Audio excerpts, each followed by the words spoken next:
અમદાવાદમાં અત્યંત ભારે વરસાદના કારણે સ્થિતિ કફોડી બની। વરસાદને કારણે પરિમલ અંડરપાસ બંધ કરી દેવાયો। જી હા, વહેલી સવારે પરિમલ અંડરપાસમાં ખાનગી બસની કંપની ફસાઈ। કર્મચારીઓને લેવા જતી બસ અંડરપાસમાં પાણી વધુ હોવાથી ફસાઈ। મીઠાખડી અને અખબારનગર અંડરપાસ વાહન વ્યવહાર માટે બંધ કરી દેવાયો। પરિમલ અંડરપાસ અને જુંડાલ અંડરપાસમાં વાહન ફસાઈ ગયા। અખબારનગર અંડરપાસ પાસે એક વૃક્ષ પણ ધરાશાયી થઈ ગયું। વૃક્ષ પડતા નીચે પાર્ક કરેલી રિક્ષાને નુકસાન થયું। સ્થાનિકોએ અનેક વખત રજૂઆત કરવા છતાં કોઈ નિરાકરણ નથી આવ્યું।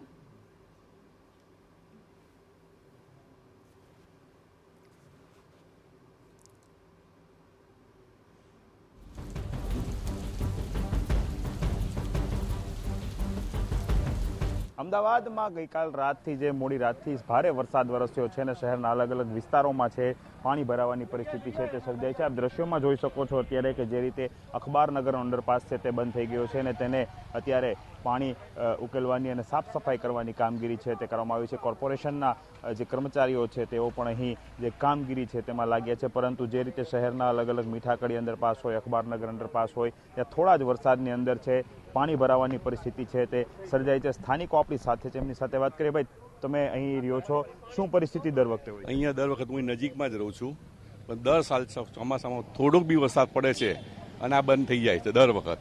ખબર નથી શું છે અંદર પ્રોબ્લેમ શું છે, આ લોકો પાણી કાઢતા નથી કે પછી બેદરકારી છે આ લોકોની, એ કંઈ જ ખબર નથી।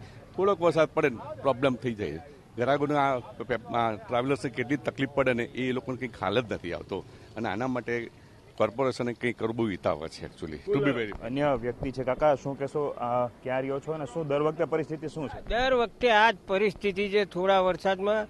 એના માટે પેલો પાણી ઉતારવા માટે પેલો બોર બનાવ્યો છે એ બી ફેલ થઈ ગયો। એ પછી આ પેલી ગટર લાઈનમાં પાઇપ લાઈન હમણાં નાખી એ ફેલ થઈ ગયું છે।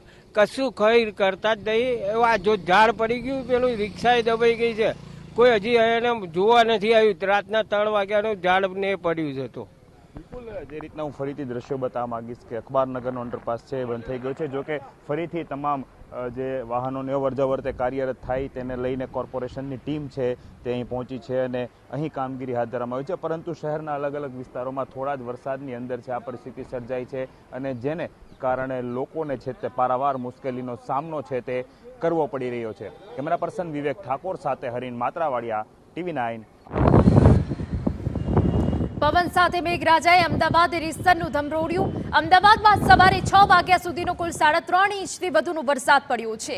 સૌથી વધુ નરોડામાં 6 ઇંચ વરસાદ પડ્યો, જ્યારે મણિનગરમાં 5.5 ઇંચ વરસાદ પડ્યો।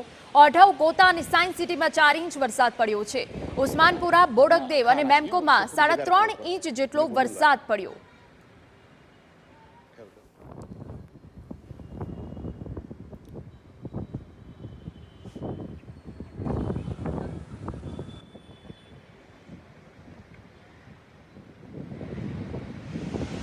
તો આ તરફ વાસણા બેરેજમાં વરસાદી પાણીની ભરપૂર આવક થઈ, જ્યારે વાસણા બેરેજના 5 દરવાજા ખોલાયા।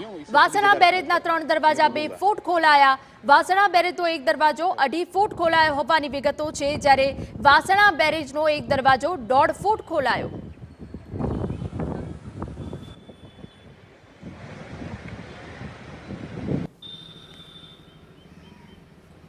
તો અમદાવાદ શહેરના અનેક વિસ્તારમાં જળબંબાકારની સ્થિતિ જોવા મળી રહી છે। મોડી રાતથી જ અમદાવાદમાં અનરાધાર વરસાદ પડ્યો છે। અનેક વિસ્તારમાં ડ્રેનેજ અને સ્ટ્રોમ વોટર લાઇન ઓવરફ્લો થઈ જવાના કારણે પાણી ભરાઈ ગયા છે। કોર્પોરેશનના અણધર આયોજનનો નમૂનો અત્યારે તમામ વિસ્તારમાંથી સામે આવી રહ્યો છે। ડ્રેનેજ અને સ્ટ્રોમ વોટર લાઇનમાંથી ફુવારાની જેમ પાણી નીકળી રહ્યા છે, જે સિસ્ટમ પાણીના નિકાલ માટેની હોય છે। સ્ટ્રોમ વોટર લાઇનનું યોગ્ય લેવલ ન હોવાના કારણે પારાવાર સમસ્યા હંમેશની રહેતી હોય છે।